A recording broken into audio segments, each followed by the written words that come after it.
Straight line y equal to mx plus c, straight line y equal to mx plus c पर वाले y square बराबर 4ax पर अगर अविलंब हो रही है ना, अविलंब है, तो फिर कंडीशन क्या था, c बराबर माइनस 2am माइनस am2, और फिर अगर ये स्ट्रेट लाइन परवलय पर अवलंब होगी दीर्घवृत्त पर, तो फिर क्या होगा, c बराबर minus a square minus b square है और बटे करनी में a square plus m square b square, और फिर अगर यही अतिपरवलय हो जाए, अतिपरवलय के लिए x square upon a square y square upon b square बराबर 1 पर होगी, तो c बराबर minus a square plus b square m बटे करनी में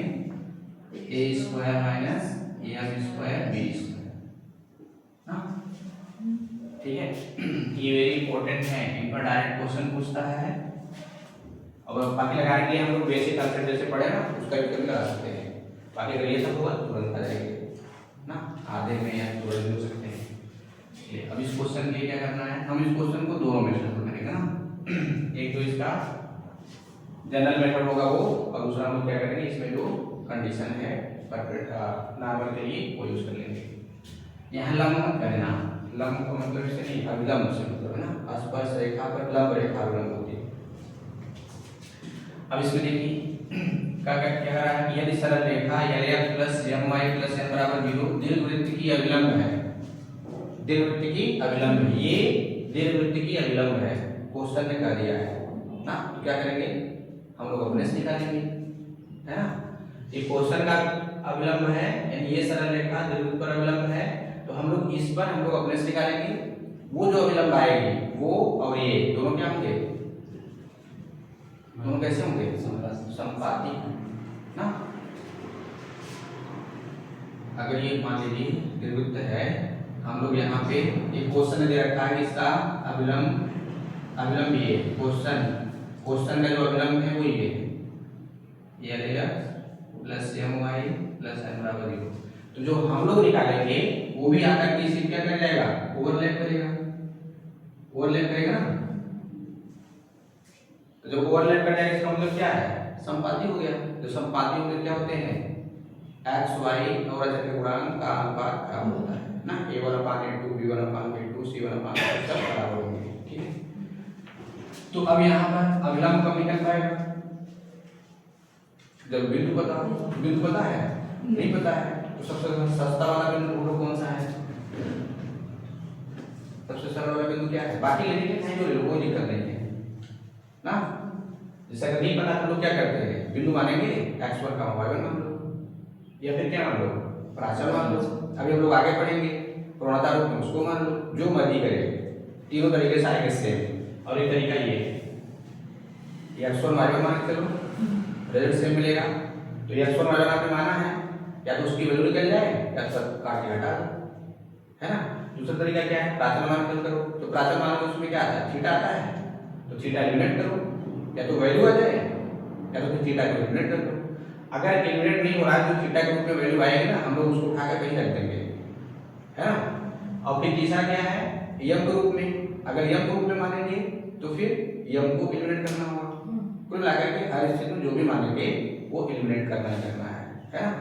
अगर हम लोग प्राचल में हम मान लेते हैं क्या, a cos theta b sin theta, बताओ इसमें मानना वो क्या चीज लग रहा है, क्वेश्चन का आगे तो वही है, b भी वही है, हाँ कभी कभी अगर मान यहाँ पे आ गया कितना 4 आ गया, यहाँ 5 आ गया, तब a का मान 4 b का मान 5 रख देना है, रखेंगे तब भी थीटा माने रहेंगे, है ना। हर हाल में पहले आपको a और b निकालना है, फिलहाल यहाँ पे क्वेश्चन है वो खुद ही b के रूप में है ना, तो a के स्थान पे b का बचा क्या थीटा, अब ये थीटा माने हो, या तो इसकी वैल्यू निकल जाए या तो फिर ये क्या वो कट के हट जाए, ठीक है ना। अगर वैल्यू नहीं निकले तो इसको आप हटाओ इस तरीके से, ट्रिग्नोमेट्री है तो सरल संख्या वगैरह जो भी यूज करना हो उसको कर लीजिए, है। यहाँ हम मान लेते हैं, माना दीर्घवृत्त x square plus a square upon y square upon B square बराबर 1 पर बिंदु a cos theta b sin theta पर अवलंब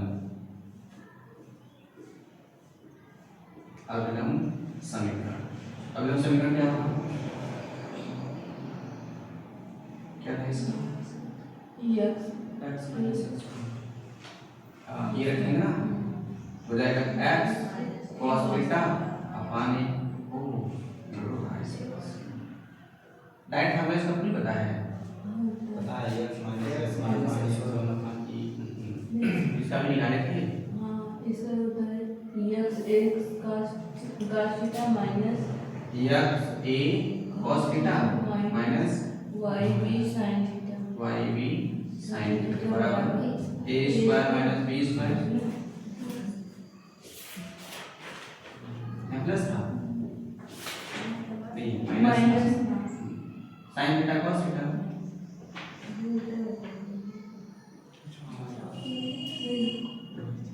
फिर वहाँ का से साइन रहेगा या का से यानी लिखेंगे b by cos थीटा।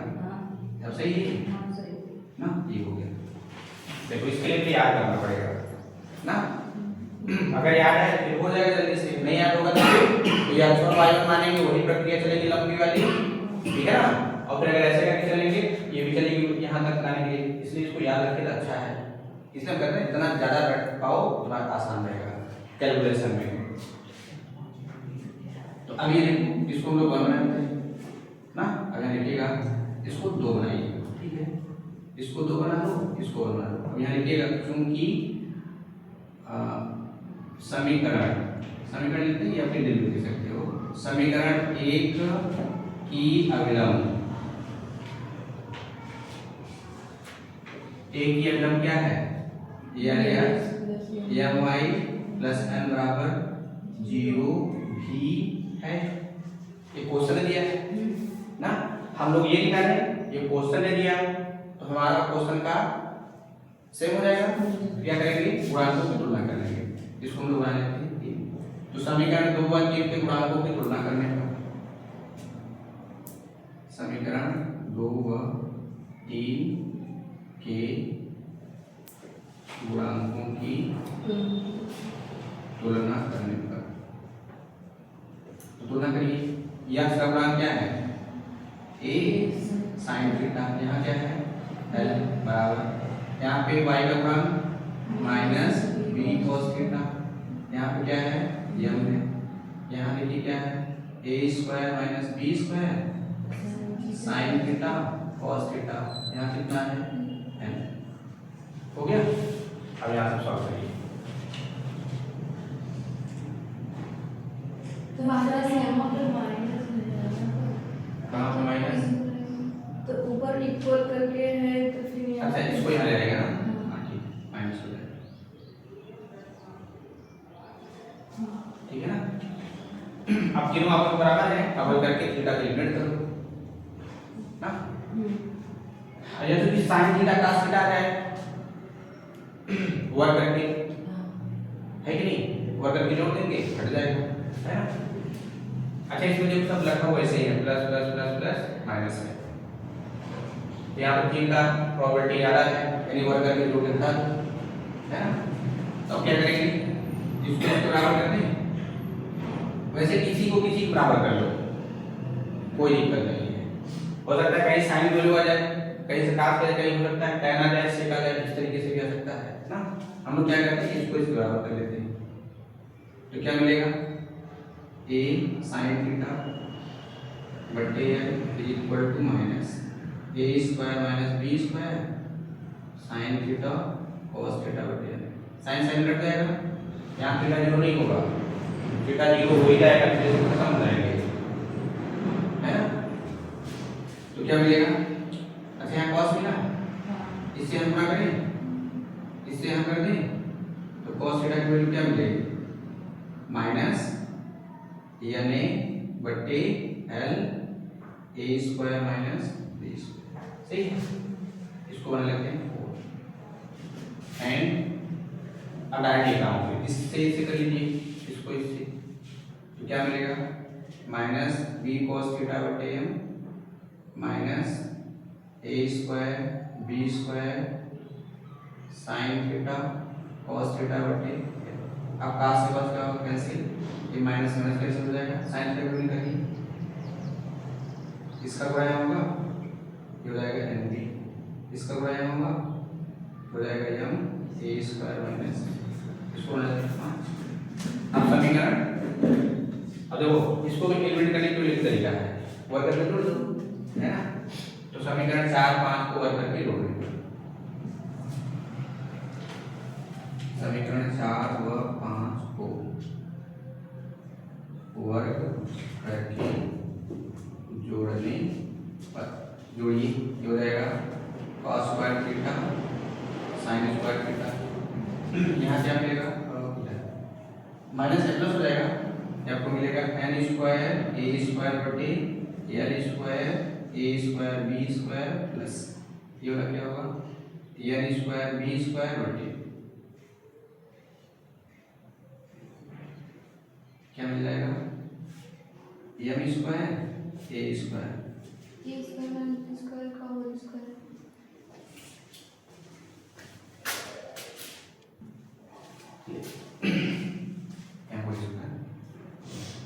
अब क्या करना है, कुछ बराबर बराबर लिखा है, ये देखो एन स्क्वायर बटे ये एन स्क्वायर बटे ये कॉमन है ना, ये वैल्यू कितनी हो गई 1, यहाँ एन स्क्वायर बटे ए स्क्वायर माइनस बी स्क्वायर का होल स्क्वायर कॉमन, ये हो गया ए स्क्वायर बटे एल स्क्वायर और बी स्क्वायर बटे इससे रख देंगे, है ना। तो क्या मिल जाएगा ए स्क्वायर बटे एल स्क्वायर बी स्क्वायर बटे M square a square b square का होल स्क्वायर बटे एल स्क्वायर ना, तो कौन सा ऑप्शन है फर्स्ट ना। अब थोड़ा थोड़ा परिवर्तन है कहीं कहीं ना, इसको लिखिए, इसका दूसरा तरीका बता देते हैं।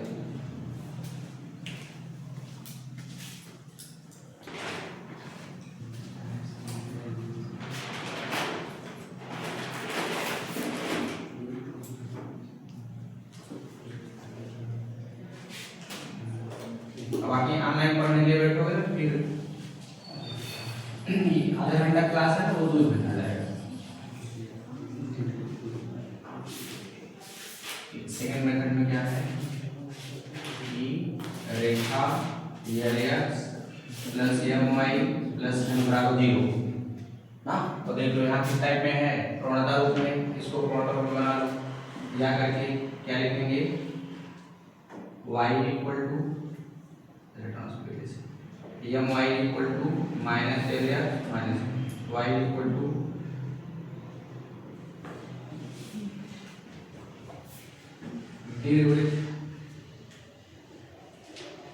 X square upon A square Y square upon B square बराबर 1 पर की अविलंब है।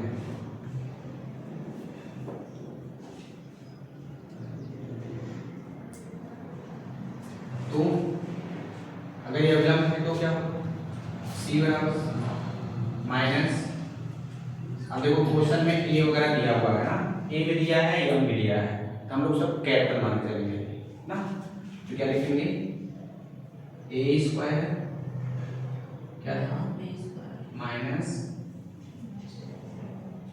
बी स्क्वायर कैपिटल एम बटे करड़ी में a square plus minus square b square ना। अब तुलना करिए, तुलना करिए तो सी की वैल्यू क्या मिलेगी पूरा मिलेगा, तो माइनस एन बटे माइनस ए की वैल्यू ए रह जाएगी, ये हो गया आपका ए स्क्वायर बी की वैल्यू ए, एम की वैल्यू क्या रखेंगे ये माइनस एल बटे एम। अब ए स्क्वायर, तो हो गया a square plus b square m, m का मतलब ये हो जाएगा एल स्क्वायर ना। अब ये क्या हो गया माइनस माइनस प्लस, ये क्या मिल गया माइनस एन बटे एम ना। ये हो गया आपका a square minus B square l बटे, ये पूरा एल समझ लीजिए, ये एम स्क्वायर को वर्गमूल आएगा, ये बटे एम कैंसिल हो जाएगा ना, तो क्या मिलेगा, ये हो गया m square a square plus b square l square, दोनों पक्षों को वर्ग कर दीजिए हाँ, वर्ग करेंगे क्या मिलेगा, ये हो गया एन स्क्वायर एल स्क्वायर, वहाँ क्या मिलेगा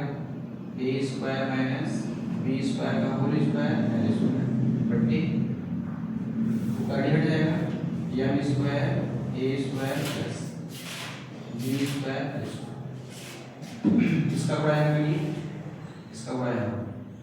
इसको उठा के आते इसको नीचे कर दीजिए ना, फिर m square a square b square l square बटे एल स्क्वायर एम स्क्वायर, ये हो गया ए स्क्वायर बी स्क्वायर का होल स्क्वायर बटे ना। अब क्या करना है, अब अलग अलग बटे कर लो ना, अलग अलग बटे कर लो, ठीक है, अलग अलग बटे करेंगे, एम स्क्वायर बटे ए स्क्वायर हो गया l square m square plus b square l square बटे एल स्क्वायर, ये हो गया a square minus B square l के जाएगा ना। अब इससे कैंसिल होगा, कैसे कैंसिल होगा ना, अब तरीका बताएं।